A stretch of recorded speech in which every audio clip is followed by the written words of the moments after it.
Hello दोस्तों, welcome back to our channel audio vibe. आज हम लेकर आए हैं एक बहुत ही पावरफुल और impactful audio book summary, think and grow rich, written by Napoleon Hill, ताकि आप सिर्फ सुनो नहीं, महसूस करो और अपनी सोच को एक नई दिशा दो।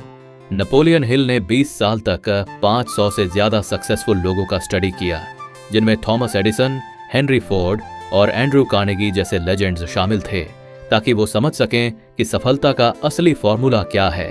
और इस बुक में उन्होंने रिवील किया कि रिचेस कभी बैंक बैलेंस से नहीं आती, वो आती है आपके माइंडसेट, फेथ और डेफिनेटनेस ऑफ पर्पस से।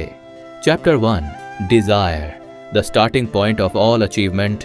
हर अचीवमेंट की शुरुआत होती है एक बर्निंग डिजायर से। नेपोलियन हिल कहते हैं, weak desire brings weak results, just as a small fire makes a small amount of heat. अगर तुम सच में सक्सेस चाहते हो तो वो बस विश नहीं, एक जलती हुई चाहत होनी चाहिए। एग्जाम्पल, थॉमस एडिसन 10,000 बार फेल हुए लेकिन हार नहीं मानी, क्योंकि अनहोन डिसाइड कर लिया था, I will make it happen.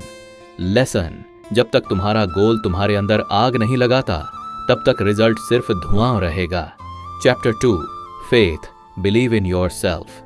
Faith वो पुल है जो डिजायर को रियलिटी से जोड़ता है। हिल कहते हैं, faith is the head chemist of the mind. अगर तुम खुद पर डाउट करते हो तो दुनिया तुम पर कैसे विश्वास करेगी। हर सक्सेसफुल इंसान ने पहले बिलीव किया, फिर अचीव किया। डेली अफर्मेशन, मैं कर सकता हूं, मैं सफलता के योग्य हूं, मेरे सपने संभव हैं। क्योंकि जो बातें तुम बार बार अपने सबकॉन्शियस माइंड में डालते हो वो एक दिन तुम्हारी रियलिटी बन जाती हैं।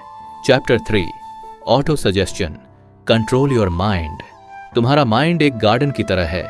अगर तुम उसमें अच्छे सीड्स नहीं डालोगे तो वीड्स खुद ब खुद उग आएंगी। ऑटो सजेशन का मतलब है अपने माइंड को बार बार वही मैसेज देना जो तुम चाहते हो। अगर तुम कहते हो मैं थक गया हूं, मुझसे नहीं होगा, तो तुम्हारा ब्रेन वही पैटर्न फॉलो करेगा। लेकिन अगर तुम बोलते हो मैं कॉन्फिडेंट हूं, I am growing, I am unstoppable, तो तुम्हारा सबकॉन्शियस माइंड वही रियलिटी बना देगा। Lesson, your words become your world. Chapter 4, specialized knowledge, be the expert. Knowledge अपने आप में पावर नहीं है, applied knowledge is real power. Her successful इंसान किसी एक फील्ड में मास्टर होता है। सब कुछ सीखने की कोशिश मत करो, बस एक चीज में एक्सपर्ट बनो। एग्जाम्पल, स्टीव जॉब्स ने टेक्नोलॉजी और डिजाइन को मास्टर किया, वही उनका आइडेंटिटी बन गया। लेसन, डेप्थ पर फोकस करो, विड्थ पर नहीं। Chapter 5, imagination, the workshop of the mind. Her creation पहले इमेजिनेशन में शुरू होती है। What ever the mind can conceive and believe, it can achieve. सोचो, राइट ब्रदर्स ने उड़ने का सपना देखा जब पूरी दुनिया हंस रही थी, लेकिन उन्होंने हंसी की परवाह नहीं की, उन्होंने उड़ान भरी। लेसन, हर महान काम पहले किसी के दिमाग में एक आइडिया के रूप में जन्म लेता है। Chapter 6, organised planning, turn desire into action. Dreams तभी सच होते हैं जब उनके साथ एक सॉलिड प्लान होता है। नेपोलियन हिल कहते हैं, a goal without a plan is just a wish. हर संडे अपना प्लान बनाओ, हर दिन एक स्मॉल स्टेप लो और सबसे जरूरी कंसिस्टेंसी रखो। Lesson, dreams don't work unless you do. Chapter 7, decision, mastering procrastination. Successful लोग जल्दी डिसीजंस लेते हैं और रेयरली चेंज करते हैं। अनसक्सेसफुल लोग डिसीजंस लेने में डिले करते हैं और बार बार चेंज करते हैं। Procrastination is the opposite of decision. अगर तुम इंतजार करते रहोगे परफेक्ट टाइम का, तो याद रखना, perfect time never comes. Start now. Chapter 8, persistence, keep going. हर बार जब तुम हार मानने वाले होते हो, वही मोमेंट तुम्हें सफलता के सबसे करीब लाता है। हिल कहते हैं, persistence is to character what carbon is to steel. Example, colonel Sanders 1009 बार रिजेक्ट हुए बिफोर KFC happened. लेसन, जब तक तुम हार नहीं मानते तुम्हें कोई हरा नहीं सकता। Chapter 9, the mastermind, power of association. Alone you can go fast but together you go far. Hill कहते हैं, when two or more minds come together in harmony, a third invisible force is created, the mastermind.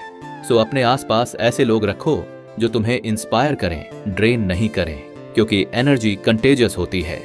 Chapter 10, the subconscious mind, your inner power. तुम्हारा subconscious mind एक powerful super computer है। उसमें जो data डालोगे वही result मिलेगा। Negative thoughts delete करो, faith और ग्रैटिट्यूड इंस्टॉल करो। माइंडसेट ही तुम्हारा फ्यूचर बनाता है। Chapter 11, the sixth sense, intuition. जब तुम अपने गोल्स और वैल्यूज के साथ अलाइंड हो जाते हो तो एक इनर वॉइस तुम्हें गाइड करती है। यही तुम्हारा सिक्स्थ सेंस है। हिल कहते हैं, it's that quite whisper inside you, जो तब बोलता है जब दुनिया चुप होती है। थिंक एंड ग्रो रिच सिखाती है कि अमीरी एक माइंडसेट है जो एक्शन के साथ ग्रो होती है। बर्निंग डिजायर रखो, फेथ बिल्ड करो, परसिस्टेंट बनो और अपने ड्रीम को प्लान के साथ चेस करो। Remember, your thoughts are the seed, your belief is the water and your actions are the sunlight. इन्हें मिला दो, सक्सेस खुद खिल उठेगी। तो दोस्तों, यही थी थिंक एंड ग्रो रिच की पूरी कहानी। एक ऐसी किताब जो हमें सिखाती है कि रिचेस कभी बैंक बैलेंस से नहीं आती, वो आती है आपके माइंडसेट, फेथ और डेफिनेटनेस ऑफ पर्पस से। अगर आपको इस समरी से कुछ नया सीखने को मिला तो लाइक जरूर करें। कमेंट में बताइए कौन सा चैप्टर या आइडिया आपको सबसे ज्यादा रिलेटेबल लगा। और हाँ, ऐसे ही पावरफुल ऑडियो बुक समरीज और मनी माइंडसेट वाले कंटेंट के लिए सब्सक्राइब करें हमारे चैनल ऑडियो वाइब को, ताकि जब भी हम कोई नया वीडियो डालें आप सबसे पहले सुन सकें और ग्रो कर सकें। तो फिर मिलते हैं किसी अगली ऑडियो बुक समरी में एक और इंस्पायरिंग बुक के साथ। Till then, stay wise, stay wealthy and stay happy.